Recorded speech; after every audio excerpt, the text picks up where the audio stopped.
नस्ल इंसानी का आगाज़ हज़रत नूह अलैहिस्सलाम के बाद कुरान पाक और कदीम अलहामी रवायात के मुताबिक आज रोए ज़मीन पर जितने इंसान बसते हैं वो सब हज़रत नूह अलैहिस्सलाम की औलाद में से हैं। हज़रत नूह अलैहिस्सलाम अल्लाह ताली के बरगज़ीदा नबी थे, जिन्हें एक ऐसी कौम की तरफ भेजा गया जो शरिक और गमराही में मुब्तला हो चुकी थी। उन्होंने 950 साल तक अपनी कौम को एक अल्लाह की इबादत की दावत दी, मगर अक्सरियत ने इनकार किया।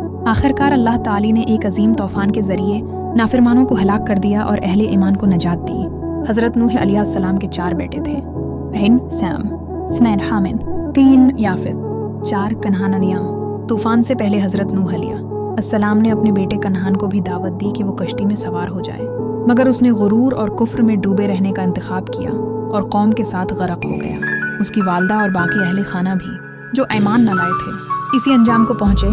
इस तरह तूफ़ान के बाद ज़मीन पर इंसानों का नया आगाज़ हज़रत नूह अलैहिस्सलाम के 3 बेटों साम, हाम और याफित की नस्ल से हुआ। यही नस्लें मुख्तलिफ समतों में फैलकर आज के तमाम इंसानों की आबादी की बुनियाद बनी। साम बिन नूह अलैहिस्सलाम। साम हज़रत नूह अलैहिस्सलाम के बड़े बेटों में से थे।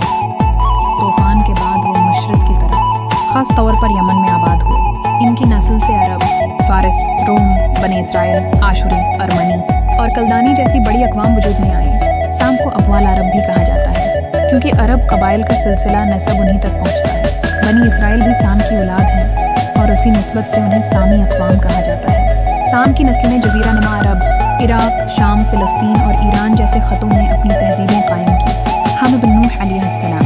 हाम तूफ़ान के बाद बराज़म अफ्रीका में आबाद हुए। उनकी नस्ल से मिस्री, हबशी, नौबी, बर्बर, कन्हानी, हिंदी और कुछ जनूबी एशियाई अक़वाम पैदा हुए। नसराइन बिन हाम ने कदीम मिस्री तहज़ीब की बुनियाद रखी। इनके बेटों की नस्ल में अफ्रीका और बाज़ एशियाई ख़ुत्तों में फैली हुई अक़वाम शामिल हैं। ज़्यादातर हाम की नस्ल वाले गहरे रंगत और मजबूत जिस्मानी साख़त के मालिक थे। याफिस बिन नूह अलैहिस्सलाम। याफिस सबसे बड़े या बाज़ रवायात के मुताबिक दरमियानी बेटे थे, जो शमाल और मगरिब की समत में आबाद हुए। उनकी नस्ल से तुर्क, रूस, तातार, मगूल, चीन, जापान, याजूज माजूज, यूनानी और शमाली यूरोप की अक़वाम पैदा हुई। ये नस्ल दुनिया के सर्द और मोतदिल इलाकों में फैली और तिजारत, जहाज़रानी और जंगी फ़नून में महारत हासिल की। आज ज़मीन पर बसने वाले तमाम इंसान, चाहे वो किसी भी नस्ल, ज़बान या रंग के हों, हज़रत नूह अलैहिस्सलाम के इन 3 बेटों साम, हाम और याफिस की औलाद हैं। इस हकीकत को जानकर इंसान को एहसास होता है कि पूरी इंसानियत एक ही ख़ानदान की औलाद है और हमें एक दूसरे के साथ अदल, एहतराम और मोहब्बत से पेश आना चाहिए। आज ज़मीन पर जितने भी इंसान हैं, सबका निसब हज़रत नूह के 3 बेटों साम, हाम और याफिस से जड़ता है। तूफ़ान नूह के बाद यही तीनों नस्लें इंसानी को दुनिया के कोने कोने में लेकर फैली। वजअलना ज़ुर्रियतहु हुमुल बाक़ीन। तर्जुमा, और हमने नूह की औलाद ही को बाकी रहने वाला बनाया। सूरह साफ़ात 77।